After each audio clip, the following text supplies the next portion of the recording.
Everyone, welcome to doctor లోషాస్ channel. నేను మీ డాక్టర్ లోష్పావని చిత్రాడ.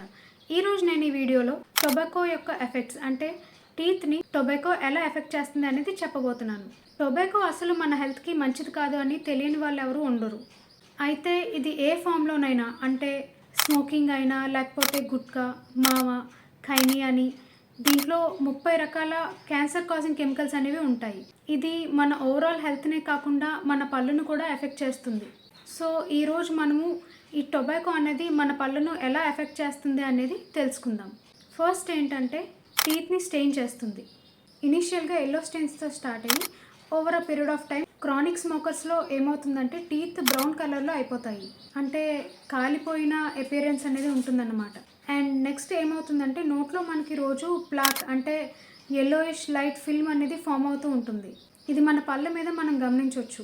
ఈ ప్లాక్ అనేది ఏంటి అంటే ఫుడ్ పార్టికల్స్ అండ్ నోట్లో ఉన్న బ్యాక్టీరియాతో ఫామ్ అవుతూ ఉంటుంది. ఈ స్మోకింగ్ చేసే వాళ్ళలో ఏంటంటే ఈ ప్లాక్ అనేది ఫామ్ అయ్యే టెండెన్సీ అనేది కొంచెం ఎక్కువగా ఉంటుంది. అండ్ ఇది ఏం చేస్తుంది అంటే చిగుళ్ళ సమస్యకి దారితీస్తుంది. అండ్ ఇంకో ప్రాబ్లం ఏంటి అంటే బాగా స్మోక్ చేసే వాళ్ళలో వాళ్ళ బ్లడ్లో ఆక్సిజన్ లెవెల్స్ మామూలుగా తక్కువగా ఉంటాయి. ఆక్సిజన్ లెవెల్స్ తక్కువగా ఉంటే ఏమవుతుంది, హీలింగ్ టెండెన్సీ అంటే హీలింగ్ కెపాసిటీ అనేది తగ్గిపోతుంది. So within no time like gum problems start అయిన తక్కువ టైంలోనే అది సీరియస్ కండిషన్కి దారితీస్తుంది ఈ స్మోకర్స్లో. ఇదే కాకుండా ఇంకా నోటి దుర్వాసన, ఇంకా డ్రై మౌత్ అండ్ నోట్లో టేస్ట్ అనేది చేంజ్ అవ్వడం జరుగుతూ ఉంటుంది. అండ్ ఇవే కాకుండా నోట్లో లూకోప్లైకియా అనే వైట్ ప్యాచెస్ కూడా ఫామ్ అవుతాయి. ఇవి ప్రీ క్యాన్సరస్ లీజన్స్లా కూడా పరిగణించవచ్చు. And last but not least, నేను ఓరల్ క్యాన్సర్ అంటే దీని గురించి నేను పెద్దగా చెప్పాల్సిన అవసరం కూడా లేదండి. ఈ స్మోకింగ్ ఇంకా ఈ టొబాకో చూయింగ్ అలవాట్లు ఉన్న వాళ్ళలో చాలా కామన్గా ఓరల్ క్యాన్సర్ సిమ్టమ్స్ అనేవి చూస్తూ ఉంటాము. అండ్ ఇక్కడ గుర్తుపెట్టుకోవాల్సిన ఒక విషయం ఏంటి అంటే స్మోకింగ్ చేసే వాళ్ళలోనే కాకుండా ఆ స్మోక్ని పీల్చే వాళ్ళకు కూడా చాలా ఎఫెక్ట్ అనేది చూపిస్తూ ఉంటుంది, ఎస్పెషల్లీ ప్రెగ్నెంట్ లేడీస్. సో ఏ లాభం లేని స్మోకింగ్ని క్విట్ చేయడానికి ట్రై చేయండి. ఇది కష్టమే కానీ అసాధ్యమైతే కాదు. అండ్ ఇంకోటి ఏంటి అంటే స్మోకింగ్ క్విట్ చేసిన తర్వాత ఆ బెనిఫిట్స్ని మనం చూడడానికి ఎంతో ఎక్కువ టైం అయితే వెయిట్ చేయాల్సిన అవసరం లేదు. మీరు స్మోకింగ్ క్విట్ చేసిన కొన్ని నిమిషాలకే బాడీలో రిపేర్ చేంజెస్ అవ్వడం స్టార్ట్ అవుతాయి.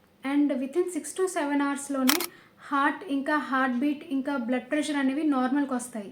అండ్ వితిన్ 12 hours మన బ్లడ్లో ఉండే కార్బన్ మోనాక్సైడ్ లెవెల్స్ అనేవి కూడా కంట్రోల్ అవుతాయి. అండ్ వితిన్ 2 weeks నుంచి 3 months బ్లడ్ ఫ్లో అనేది ఇంప్రూవ్ అయ్యి ఇంకా లంగ్ కెపాసిటీ కూడా పెరుగుతుంది, అంటే లంగ్ హెల్త్ అనేది చాలా ఇంప్రూవ్ అవుతుందండి. And within 1 year heart diseases అంటే smokers are very prone to heart diseases. So 1 yearలో ఏమవుతుందంటే మీరు స్మోకింగ్ చేసే వాళ్ళకంటే 50% తక్కువ ఛాన్సెస్ ఉంటాయి హార్ట్ ప్రాబ్లమ్స్ రావడానికి. And within 5 years lung, throat, oral cancer risk సగానికి తగ్గిపోతుంది. అండ్ హార్ట్ ప్రాబ్లమ్స్ అయితే ఆల్మోస్ట్ నాన్ స్మోకర్స్ రేంజ్లోకి వెళ్ళిపోతుంది.